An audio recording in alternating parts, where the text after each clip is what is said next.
Hi FlossTube, this is Jess, the Librarian Stitcher Lady, coming at you with FlossTube number 3 for me.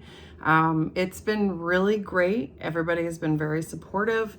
I have a lot of followers now, so I wanted to get on here and kind of update you on how my week's been going.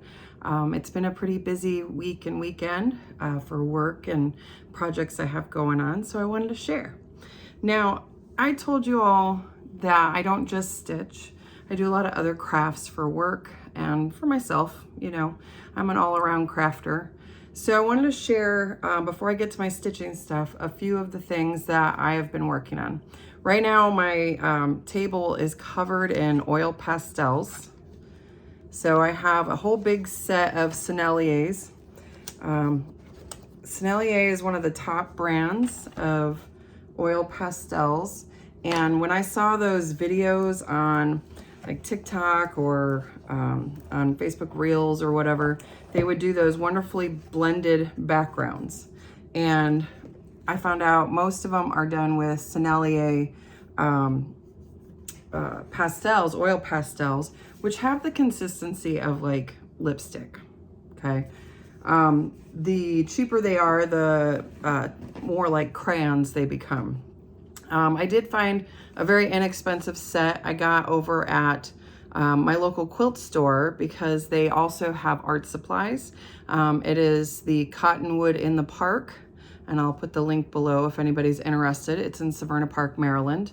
I'll talk about that in a few too, because I have a stitching project I'm doing there.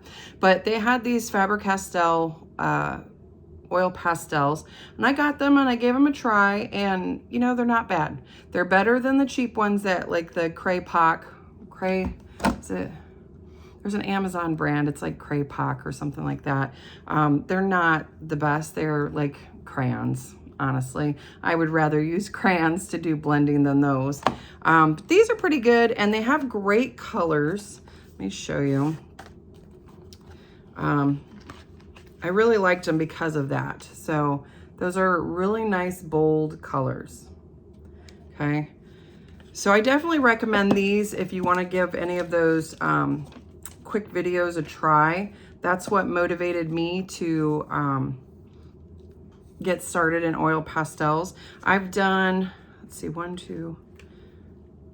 I've done 2 programs at the library so far, and I have one next Wednesday. So I'm working on, I'm gonna show you, this isn't what it's gonna finally look like, but I was trying to do some cherry blossoms. So I write notes on here to myself, like you should see my first cherry blossom one. And I realize I don't have the right exact color for the cherry blossoms, so I'm kind of working on that. But this one I made the moon a little too small. And so I made it bigger, and I used like a circle, and I got a little more blended around the edge, as you can see. But I'm gonna try some other options and try some other colors for the blossom tree. Doesn't have to be a cherry blossom tree. That's because I don't have the same colors for all 20 people that might show up. They all have to share because at work I only have this set of 48. So there's one color. So they have to get different color groupings and stuff like that. I wanted to share my past class I did. Let's see. I use mixed media paper in case anybody's asking. It's the ones that you see at the craft store that say mixed media. I don't like watercolor paper because they have too much grit for the pastels, and they don't blend as well. I mean, you're using a lot of arm muscle to get that to blend the way you want it. So yeah, that I use the mixed media. But ones I have done in the past, let's see. Oh, I went to a yoga retreat last month, and so I made this one with the Faber-Castells. So my yoga teacher likes to say, get the pause. Very important note. It's, I think it's live, love yoga, or love, live yoga, something like that. I always mess that up. But it's Michelle Bickley. She's here in Maryland as well. And we did this one, and then let's see. I brought them my winter ones. Oh, this was off of a photo we took that evening at the retreat. It was amazing because Venus was out and we were all gaping over how bright Venus was next to this little crescent moon. And then took pictures of the sky. They had a flagpole there and all that. And it's right on the Chesapeake Bay where we were, which was just outside Cambridge, Maryland. And I'm stunned at how close this came to the photo. So I'm not really great at translating photos into actual art. I usually have to watch a tutorial and see how they did it, but this is the only one that's ever really come out for me. So that one's pretty cool. That was not for the class though, but I'm very proud of this one and I'm gonna frame that one for sure. For the class, we did some winter pastels, and this was the main one that we did. So showed them how to do the trees. Actually, was it that one? No, it was this one. This is what we did for the class. But I made these all at the same time. Different variations of winter pastels. And then we didn't do this one for the class, but this was another winter. This very much is what Cambridge and Maryland kind of looks like when there's a little bit of snow out by the water. You get these colors of the dry grasses that grow all around the bay. And this was another winter one that I did. These are all tutorials I've found on YouTube or elsewhere. So I can share those links if you're interested in the bottom, in the comment, in the description. So this was a tutorial. We didn't do this one in class, but I do like how it turned out. Some, you know, I get right on the first try. Some it takes me several times. Like this one, I like the idea of it. I have to work on it a little bit more to get, like I have to work on the dock and shading and stuff, but this reminds me of where I grew up, my grandmother's house. She had a lake right there and, you know, the dock went out. It makes me think of that. So I did that one at the retreat. So those are just some of my pastels that I have sitting in here. I'm working on the spring ones, like I said, trying to figure out how to, you know, come up with some good ideas for that. So, I started this journal during quarantine, but then I put it down for a long time. I've spoken about my friend Chris who passed away, and she died in the end of 2021. So during 2020, she and I were on the phone constantly together. She did some art tutorials with my Girl Scouts, and then her and her husband did all sorts of online art. So I actually was doing a lot of her tutorials while I was at home. So I have these flowers, and her husband is a big, he makes splotch monsters. So if you Google splotch monster, they're watercolor puddles that he turns into creatures. So that was my take on one of his creatures. My daughter did a art party, an art tutorial online, and I did it in watercolor on my journal. My practice of roses. So I have lots of little flowers, and I write about the quarantine and, you know, like freaking out over every little symptom. You know, you remember all that, right? So just some random splotches, trying some different things. It's kind of like a snail. I just never penned on top of him. And so I put it down for years after that. And then I got back into it, using it, and I have my pastels. So I've also done color swatching of my pastels in here, trying different landscapes that I see, attempting clouds. And then doing some silhouette. These are more like what you see online. They'll do those two things side by side. So I decided to try this. More clouds. I think those look a little more natural, because I wanted more realistic and less puffy. And my jumping for joy person right there. trying to do sunset clouds. Those are hard. And this is where I picked up my winter. I bought a bunch of green because I wanted more than what was in the box. So I just kept trying some winter ones. And then another winter one. I like this one a lot. And yeah, see? So now I got to put my spring ones in here. I was starting another out there kind of one on the orange and reds and stuff, and I didn't finish it. I didn't like how, I mean, I gotta spend some time on it, I guess. So we'll see. Ooh, shaky. So yeah, my oil pastels is all in the forefront right now. So when I get a spare moment at the table, I try and sit here and do that. The other thing I just finished, I did a workshop at the library last week, and I did one with my Girl Scouts last night, was taking board books, children's board books that we end up getting rid of because, you know, maybe they're yucky or something. But I covered it in gesso, and I did the first couple pages too. So I need to do my cover, but I just haven't had a chance yet. But we were doing, oh, this is the back. We were doing Black History Month, and people who came were to pick out somebody that's inspirational to them. So I chose Alma Thomas. So we were learning decoupage. So I have a bunch of napkins, and I printed out a bunch of people, and I wrote a quote up here. The quote says, "Through color, I have sought to concentrate on beauty and happiness rather than on man's inhumanity to man." So it spoke to me right now with the way our political climate is, that we need to concentrate on beauty. So that's what I'm trying to do as much as I can. And then last night with the Girl Scouts, I chose Maya Angelou. And it was funny, I put the butterfly down, and then I found a quote about a butterfly. "We delight in the beauty of the butterfly, but rarely admit the changes it has gone through to achieve that beauty." So I thought that was very fitting right now as well.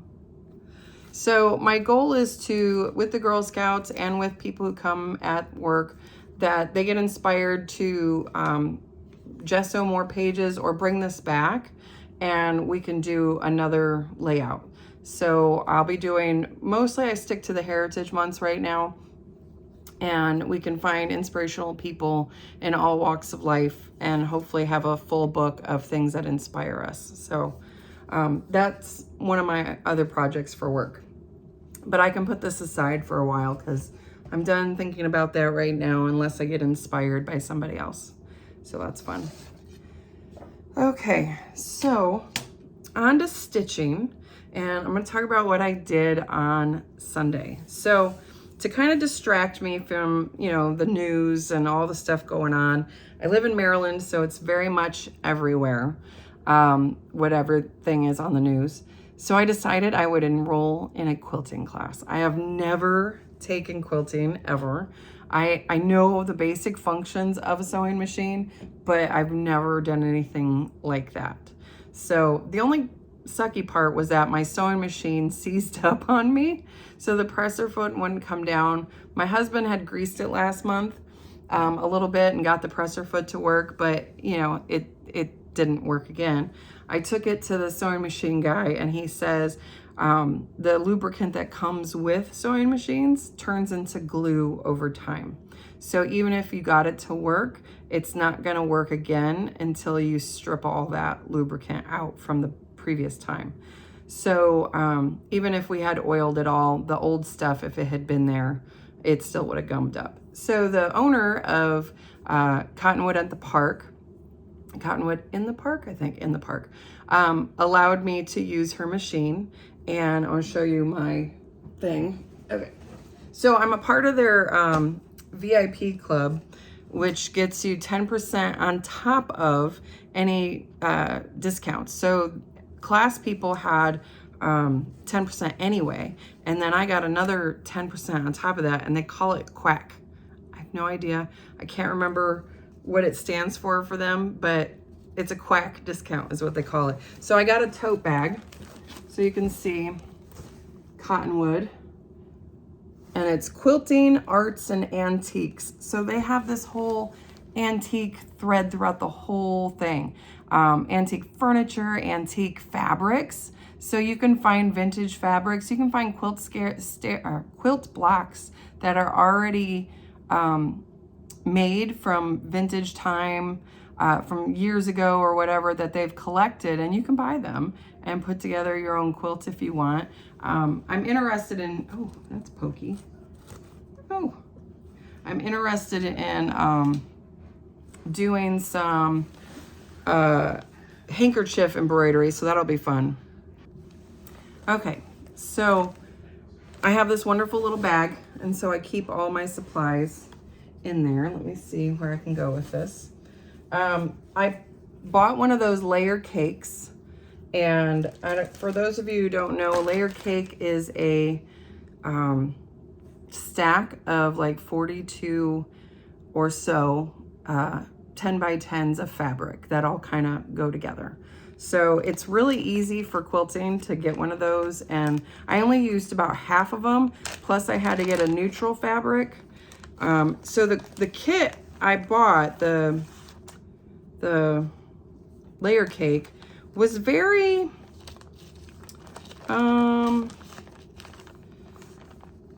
ephemera kind of based. It was like I'm gonna show you what is left over and you'll kind of get an idea. I'm straightening it all out because it's getting all squished in here. But here's the first square. Now, not every square is gonna be pink, because the set of layer cake had all different kinds. But you see what I'm talking about, like ephemera? They all have kind of like, well, this is Tim Holtz fabric, first of all. If you're a scrapbooker, you know who Tim Holtz is. So he has a whole bunch of fabric as well. And that's the neutral I chose for my quilt. And then, excuse me, this one isn't necessarily an ephemera type based fabric, but the others in the pack are. And I'm gonna show you what was left over so you can get an idea of some of the stuff I was working with.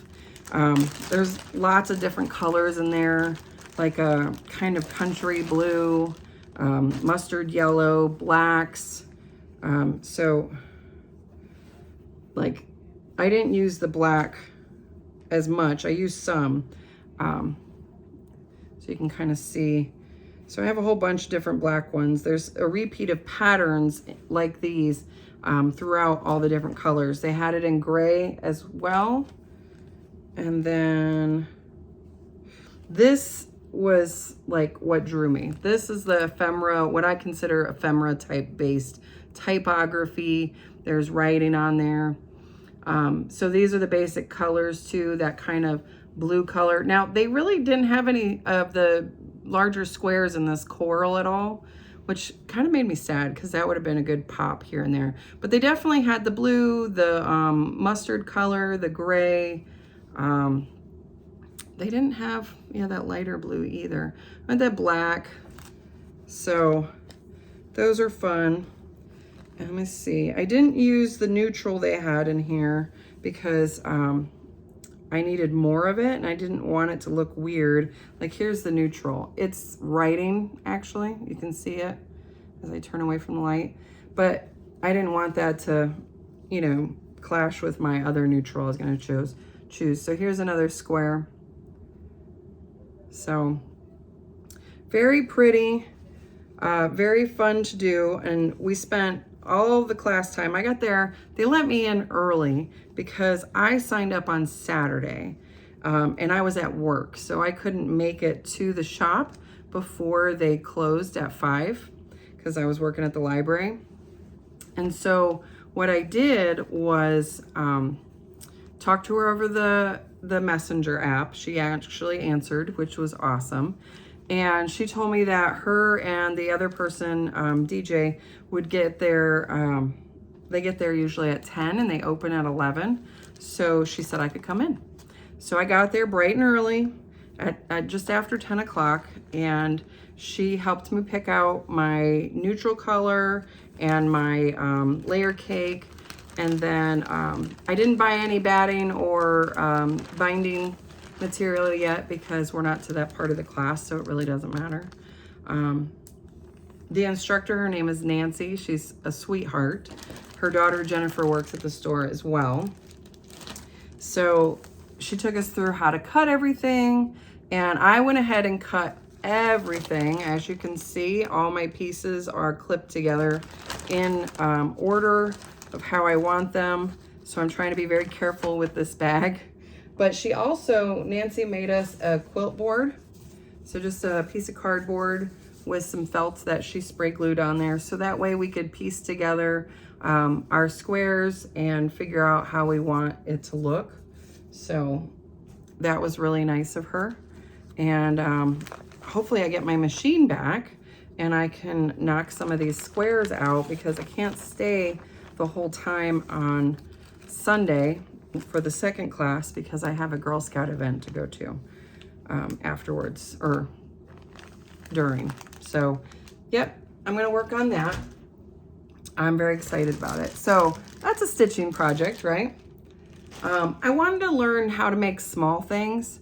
So I saw this beginning quilting class and I thought, you know, let's just go big. It's a square quilt, but I might make more to make it a little bit longer to use up some of my squares, or I might save the others and do another one exactly the same. I don't know. We'll see. I did buy, oh, here's my bottle of water. I did buy a cutting mat from her and a quilting ruler. I didn't get the huge one. This one worked out great because my squares my pieces are all 2.5 inches, and it was exactly this. So it was good that I got this one instead of a different one. And then they gave us the instructions on how we're piecing it together.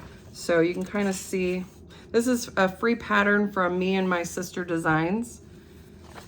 So this is the black and white kind of rendering of it. So there are 36 blocks, and when they did it, they put like next to like. So if this was like a white, then this one was the blue that was around it, or like right here, they're like next to like. I'm not gonna do that. I am gonna mix up the blocks enough so that way they're not right next to each other, the opposite block of each other. I don't want that much matchy-matchy. So I'm very excited as to how this will turn out. It's just the quilt topper, so you know that's only half the battle. The other half of the battle is finishing it. As you know, in the stitching world, we have FFOs and we have finishes, and they're not the same. Apparently, in the quilting world, FFOs is not what they don't say that, and finished, it means finished all the way, that there's still whips in progress, you know, kind of thing. They're not finished. So they call them UFOs is what I think Julie said. So that's exciting. You know, I get to try a new craft and have a lot of fun doing it. So wish me luck, and I'll show you my progress as I go. All right, now on to other not more fun stitching, but more common what we're doing here on FlossTube. I got a package in the mail. I'm very excited about this. So a little bit of a haul here. I got some Paisley and polka dots. So I bought a pattern to go in the Fleur oval cross stitch frame.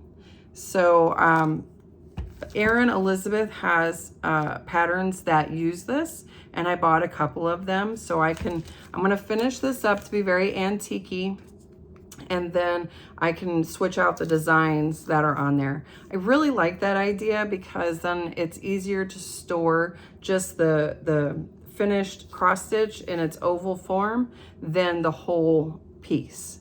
So anything I can change out is great. I can put a little magnet on there and just pop them on. And then I also bought the rooftop row cross stitch display, and you can see a picture of how it looks. And I'm gonna do the Country Cottage Needleworks. They have the rows of houses. So they started it for this year. this long row, and they show a picture in the invoice. It's hard to see. I ordered the patterns. I'm not getting them yet because I also put some of the market stuff on there, so it's gonna be a little bit. Probably May. But that's okay. I'm working on Country Cottage's other samplers, which I did get some stitches done on, but I've just been very, I don't know, my mind's been elsewhere. I've been trying to stay off Facebook, so I tend to play games on my phone a lot or just kind of veg out because it's too much going on in my brain. So I haven't been stitching like I should. But I do want to finish this sampler I have from Country Cottage. Because I have to. I have to. And I'm hoping to get it done by the end of this month. I'm gonna pull it out. It's the January sampler. I'm on the second to last row. So, okay, let me move my thread here. So as you can see, I'm on the snowman, and down here, the snowmen are almost at the end. So I still have to do some greenery, so I'll actually have to remove it from the hoop, and I can scoot it and put that up there. But I'm excited. I mean, oh, I have to do the windows. I have to do some back stitching on the windows.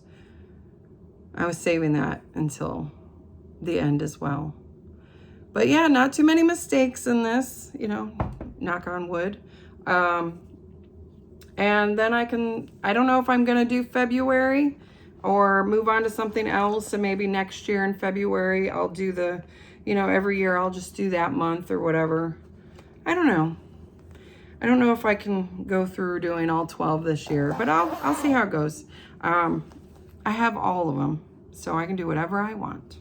I am gonna kit up a St. Patrick's Day thing, because every time I look at St. Patrick's Day, I have to do stuff. So I have even more patterns than what I showed you last time. Look, you can tell I'm excited because I'm getting all crazy over this.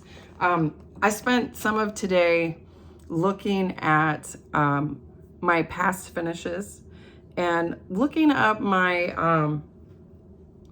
I have a tiered shelf, one of those 4-tiered shelves from Hobby Lobby that stand like, I don't know, 5 feet tall around there. And one year I decorated the heck out of them. And so I went and looked back at my previous decorations and stuff. And I did do a St. Patrick's Day. I did do the Valentine's Day. I did Easter, and I did a lemon one. And then I kind of, you know, made a generic, and they got moved around, and, you know, I want to get back into that. So I was trying to inspire myself with previous St. Patrick's Day things. So I'm going to show you a couple of the things I got. This one I think I'm going to do first because it's from Brooke's Books. And as you know, Brooke recently passed away. I've never done one of her patterns, but I've always admired them and collected some of them. I'm a big pattern collector. So this one I think I want to do, it's Happy St. Patty's Day. And I think that'll be fun. It's a bigger one, but I think it'll be easy to do.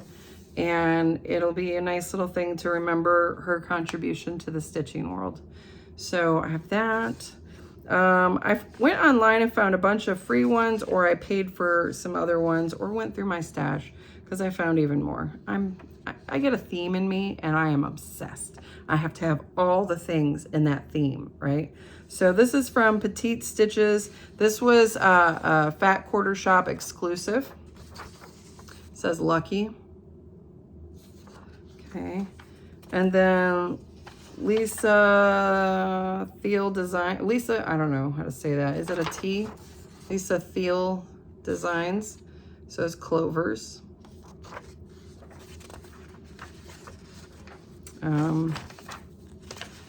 This one, where's the front of this? I don't know who designed this, so I'm gonna wait. I might run into the other piece of paper. We'll see. Oh, Erin Elizabeth. She's like one of my new favorites. So Lucky. I love the plaid. I think that's something different that I don't have in my St. Patrick's Day stuff. And then again, another kit without, or another paper without a front cover on it. So, oh no, this, oh, I see. This one went, they got out of order. This is the Lisa Thiel one. So I'll get that back in order. Okay. So that'll be fun. This one, Little Irish Blessing by Susan Ake, I think.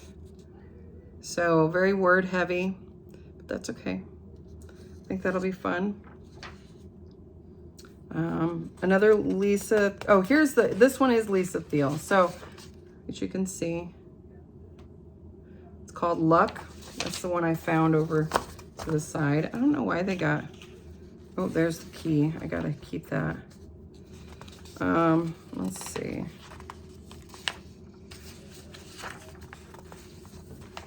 Oh, I love this one. Many of you probably recognize this one.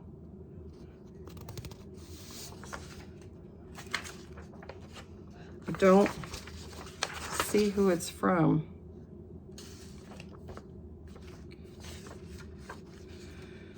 I'm probably missing a page again. A nice Celtic shape. I've done some of those before. Oh, Erin Elizabeth again. Okay, you know how tiered shelves are all the rage? I think they're printing them backwards. I think, yeah. So tiered shelf, she has several of these. And what I like about these, because there's another company that does tiered shelves, these are like 5x7s. They're not very big. So that's what excites me, is that it's small but mighty. And it has all the things I love. It has the rainbow, has a cute little sheep. It has, you know, the date and, you know, beer and the gold. It has everything. So very excited about that.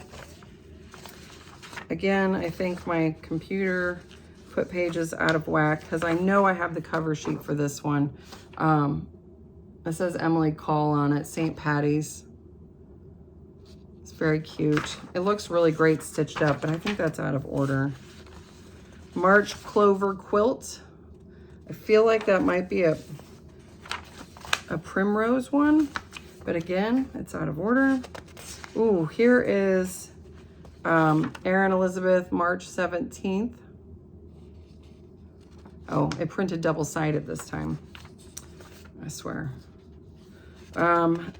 Let's see, I had some Valentines. I'm not gonna bore you with the Valentines right now that I printed up as well. Yeah, the rest are Valentine ones. And I'll save those for next time. Or not next time, but maybe next year. So we'll see. I don't know what this is from. Okay, so yep, I have lots of St. Patrick's Day. It'll be really cute. We'll see how much I can get done before I lose interest on St. Patty's Day. All right, so there's those. Ooh, I have another haul here. This one's exciting. So I told you in a previous video that Pigeon Coop, it was not going to make kits anymore. So he discounted his kits and I bought 2. So Pigeon Coop had them on sale and I bought 2.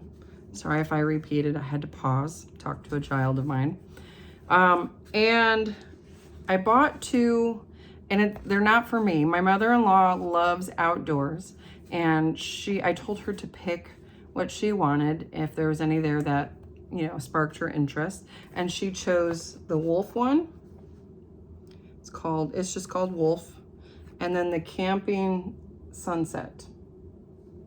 So she envisions having a wall in her house of all her outdoor activities. So her outdoor cross stitches, her photos from her trips, anything, you know, postcards or whatever. I got her a national parks calendar done in Van Gogh style. So that's kind of cool. She's got that up. But yeah, these are, I told her it was Mother's Day because she was like, no. And I bought her some patterns from Erin Elizabeth as well. That I thought she might like. So this one's super cute. Get that glare off there. But all these designs, even without them being a kit, are available on Pigeon Coop's website. And let me see, it says on the back, pigeoncoopdesigns.com. So you can go there. They're for any skill level. You know, you can download them, PDFs. He's got a book out that has amazing designs in there. So definitely take a look at them and maybe you'll find something you like. All right. Last thing I just wanted to share before I go. I told you also about Pinker and Punkin Quilting blogspot, or blog, yeah. And I went ahead and collected all of her St. Patrick's Day freebies. Okay, so the woman on this, I think her name's Melissa. She has made all these designs, I think several years ago, because then she scanned printouts and put them up on her site. She makes them for her own enjoyment, and we all get to enjoy them too. So I'm going to show you some of her designs. So this is the salt box. So this one was called Spring Green Salt Box, and you can see a little picture down below. So that's fun. Then we have the U House. So it's got a lot of sheep in it. I think that's adorable. This one is putting on the green. So she has a lot of sheep in there. And there's a festival, or a show, I should say, here near us called Woodlawn, and it's all, and there's one called Sheep and Wool. So there's, they want you to have sheep on them. So I think that's funny.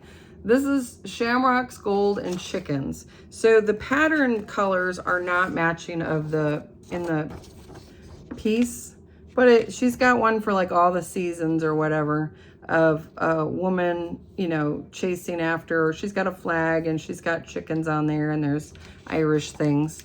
So if you love farm kind of designs, that's an easy one. This is a nice classic one. It's a luck basket. So I have luck basket, and there's the pattern. Very big. She makes them really easy to see. This one is Shamrock Blessings. So it's an alphabet with the word blessings and a little shamrock on there, done in green. It's a simple little pillow.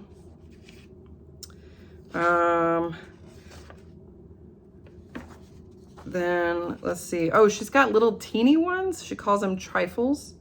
So this is a St. Patty's trifle, and this is how she finished it up. She put rickrack around it, and then she just kind of sets it on things to be more festive. A basket of you, which is another sheep. Super cute. This one's called You Are My Lucky Charm, and she made it on a bigger pillow, but it's just a skinny little design.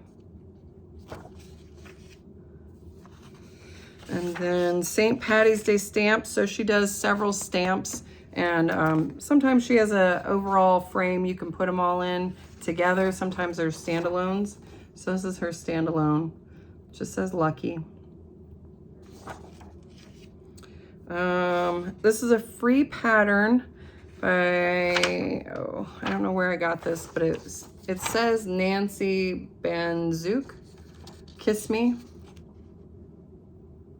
Super cute. And I also have a pattern here from Plum Street Samplers. They had this on their website, so Got Luck. So definitely go check out Plum Street. Here is Shamrock Quilt Block. Isn't that cute? And then of course she layered some other squares of fabric behind it. I think that would be a really super quick stitch. Oh, if you like the trucks, you know, in seasonal decor, this is the Luck truck. He's adorable, and he has a sheep driving it. It has a sheep driving and a sheep in the back. This one's called Erin You. So they have different, she has a series of these where one's in a witch hat, one's in a pilgrim's hat. This one happens to be in a leprechaun's hat, so, and the name Erin. Super cute. Shamrock mini sampler, so another alphabet one, but very small with shamrocks in there. This is from the, it was a freebie on Erica Michael's site, and I put the picture over it so that way I could have it all on one page. So it was March and that. So it was a freebie. And then I don't know, yeah, I think that's it. So lots of shamrock goodies to try. You can definitely find stuff. Go to Pinker and Punkin. So her website is Pinker, P-I-N-K-E-R, the letter N, Punkin, P-U-N-K-I-N, quilting.blogspot.com. So you can find so many freebies. You just, if you're on your phone, change it to, go all the way down, change it to desktop view, and then you'll get the side menu with all the tags. And on the tags are where she has all the different holidays. You can look under just the word freebies to see everything, or you can look for the different holiday, and then it will be one that says like St. Patrick's Day freebies or Easter freebies. So it's just a way to go through and look. And she has so many posts. She reposts about her old freebies. She'll link to it. I mean, she spends time on her blog posts for sure. So it's real special though. I love it. Okay. So I think that's about it. I mean, personally, I've just been really busy with, you know, work stuff, Girl Scout meetings, and now the quilting class that I'm very, very excited about. Like I said, I hope I can get some blocks done before our class on Sunday. Sunday, the thing I can't stay for the whole class for is we have World Thinking Day for Girl Scouts. It technically was this week, February 22nd, but we do like an international fair with whatever the theme is for Thinking Day, which is, oh, it's dancing. So there might be some dances for the girls to do. My girls have opted to just be participants this year and not be like a host country. We did that last year. We were Japan, and we've done Zimbabwe and Ecuador before. So this year they're just gonna go and enjoy and be around the little girls. It's really fun to see all the little daisies come out, and my new daisy troop's gonna be there. So every year I start a daisy troop, and I usually get about 15 to 20 people in it. And then I find parents in the daisy troop that'll take it over. So when they join, they know that I'm not sticking around past Thanksgiving. So I get it started usually in August or September, and I get help from council for running it. And we identify parents that are interested in running it and give them a lot of help. And then they go forward and they sail on their own. So this is my second troop, and it's so much fun to see them. They come up to me and they're like, I remember you. And one little girl, she was in my troop last year. Her little sister is in my newer troop from this year. And she came with her mom to pick up her, or her dad with, to pick up her little sister. And she saw me last night and she gave me a big hug. And she goes, I remember. And I'm like, I know. So her mom is one of the leaders of the troop I started in the 23-24 school year. So this one is the 24-25 school year. But I'll keep doing that. I think that's a lot of fun. I like to see the little daisies and keep scouting alive in our area, because COVID really did a number on our troops. So it dwindled. Also excited because my daughter went to a blue and gold ceremony for Cub Scouts, and they have 3 girls going to her BSA troop, or her SA troop, Scouting America troop. So my daughter is in both Girl Scouts and Scouting America. She is the SPL for her girls troop right now. They only have about 6 or 7 girls, so they just added 3 more, and they're very excited. They work closely with the boys troop. They all do all their things together, and my son's in the boys troop. And I'm an assistant scoutmaster for the girls troop, but because of work and things, I don't always get to go, but I go to summer camp. So I'll go this summer with them and take a week off and have fun outside of Richmond, Virginia at T. Brady Saunders BSA camp. So it's a beautiful camp, and we've gone 2 years now, and we'll get to go another year. So super excited. So yeah, we do a lot of scouts here. My daughter's in marching band. I don't know if I said it last time. She's turning 16 next week, and my son's turning 14. So right now they're in 8th and 10th grade, and then they'll be going into, I can't believe I'm gonna have a 16-year-old.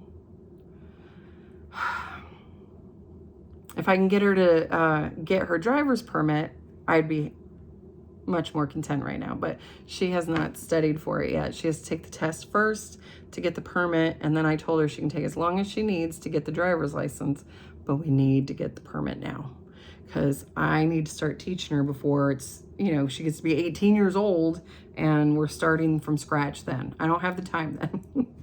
So she's gonna have a lot of other things going on. We need to do it now. So we're working on that. I was gonna ask you all a question. Oh goodness, I forget what it is. I was gonna ask your advice on something. I'm gonna remember it as soon as I turn this off. So that's just how it goes. But anyways, that's what's going on with me. Oh, I did come home to a fixed shower door. My husband took today off of work so he could go meet with our tax person and get some odd jobs done. So my shower door is fixed, so I don't have to use the bathroom and the kids' bathroom anymore. Yay! And so once I get my sewing machine, then that will be fixed and I can get going on that. So I'm getting there, trying to do anything I can do to stay off of Facebook and to see all the craziness. Because like I said, I live in Maryland. I live a half an hour from DC. There's a lot going on. Everything's kind of, you know, we don't know what's going to happen. So we're just waiting to see how people's jobs are, and yeah, so it hits home. It definitely hits home. So wish us all luck on that everybody is safe and happy, and that my friends are safe and happy, and that all of you are safe and happy, and that we can all go visit national parks this summer, and that we can all, you know, live and create art together. Because again, that's what Maya Angelou said, right? And that's what Alma Thomas said. Let's create art. Let's focus on that. Let's focus on beauty and, you know, getting ourselves to immerse ourselves in that art, I think is super important. And I think we stitchers and artists that are out there watching, I think we all have a special talent that helps us. Oh, I know what I was going to ask. This is so funny. It's all backwards now. We got asked through the EGA chapter to do at a historical house in Annapolis to do a Jane Austen stitching program. So we're trying to figure out, it's short notice. She wanted something in the spring, which is like April because May is like slammed. But I was thinking of a simple Jane Austen intro to cross stitch kind of class in the spring, and then hopefully they're interested in maybe a fall more advanced class that we can get a teacher, because I can teach the basic stuff. I cannot teach the more advanced stuff unless I've done it. You know, that's just how it is, right? I'm comfortable teaching, but not if I haven't done it.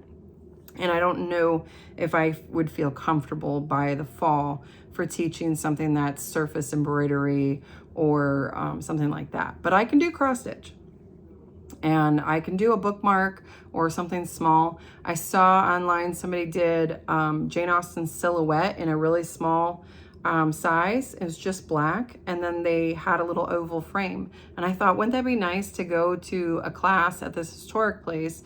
You pay the kit fee, possibly, or the place pays the kit fee. We're asking questions right now. And then you stitch Jane Austen's silhouette, and you can immediately frame it and take it home. Maybe put a magnet on it, maybe it has a little stand on it. But is that something you'd be interested in, you know, going and doing it to celebrate Jane Austen's birthday? Her birthday is in December.